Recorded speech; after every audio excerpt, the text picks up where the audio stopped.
Hello friends, in today's video I am going to show you how you can enable one hand mode in Samsung phone. For this you need to click settings, then scroll down and you find a feature of advanced feature. Click this option and here you find one hand mode. Simply click this option. By clicking it you have two options like gesture and button. By clicking this button means double tap the home screen. I am double tapping the home screen.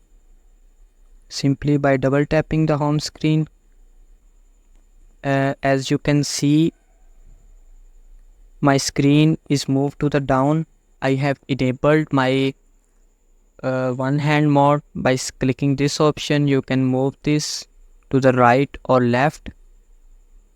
By simply clicking the space around the screen, you can restore the defaults.